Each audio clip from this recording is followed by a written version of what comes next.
আজ বনগাঁতে মোটরবাইক ও টোটোর সংঘর্ষে ১.৫ মাসের শিশু কন্যার মৃত্যু হয়। বনগাঁ কালীতলার মাঝের পাড়ার ২ মাইল এলাকায় রামপদ ঘোষ পেশায় দিনমজুর। তার স্ত্রী পূজা ঘোষ ১.৫ বছরের ছোট্ট মেয়েকে নিয়ে ডাক্তারের কাছে গিয়েছিলেন। তার দুদিন ধরে প্রচণ্ড জ্বর। গতকাল ডাক্তারকে দেখিয়ে এনেছিলেন, তারপরেও জ্বর কমেনি। আজ আবার সকালে টোটো ভাড়া করে ডাক্তারের কাছে নিয়ে যায়। বাড়ি ফেরার পথেই কোন দুর্ঘটনাটি ঘটে। প্রত্যক্ষদর্শীরা জানালেন, পূজা টোটো থেকে মেয়েকে নিয়ে নামবে, ঠিক তখনই পিছন থেকে ও সজোরে ধাক্কা মারে মোটরবাইক এসে। মোটরবাইকের ধাক্কায় টোটো উল্টে যাওয়ার উপক্রম হয়। তখনই পূজা বাচ্চাকে নিয়ে পাকা রাস্তার উপর পড়ে যায়।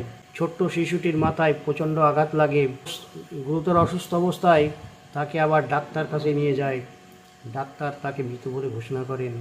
ছোট্ট নিষ্পাপ শিশুটি কি অপরাধ করেছিল? এই টোটো অটো এদের দৌরাত্ম্যের অকালেই ঝরে গেল এই ছোট্ট শিশুটির প্রাণ। কি বলবেন আপনারা? না, আমি কাজে ছিলাম, ও খবর পেয়ে আমি আসলাম। এবার ও কাকা না জ্যাঠা, ঠিক আছে, আমাকে আঙুল তুলে কথা বলছে, তুই কে, কাকে কি বলছিস, তোকে মেরে এখানে শোয়াই দেবো।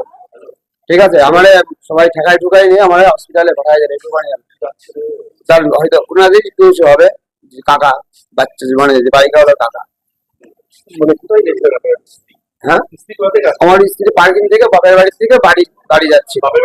হ্যাঁ, বাড়ি যাচ্ছিল, বাড়ির পার্কিং। আমার বাড়ির 7 বাই কালীতলা। ওখানে মানে টোটোটা ঘুরেছে আর ও এসে বাইকটা মেরে দিয়েছে। এটা 2 মাইল হাইব্রিড কল ব্যাংকের সামনে। হ্যাঁ, আমার নাম রাম ঘোষ। স্ত্রীটা কোনো অবস্থা খারাপ।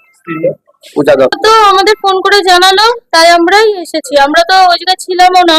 আমরা এখানে এসেই সবকিছু দেখছি, শুনছি যে বাচ্চা নেই, আর বাচ্চার কান ফেটে রক্ত বেরিয়ে গেছে, বাচ্চা চলে গেছে, মরে গেছে। আর ওইদিকে ওর অবস্থা খারাপ বিশাল।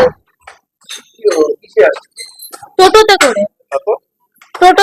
শুনলাম টোটোতে করে বাড়ি যাচ্ছিল, ও পিছন থেকে বাইকে এসে ধাক্কা দিয়েছে মেরে।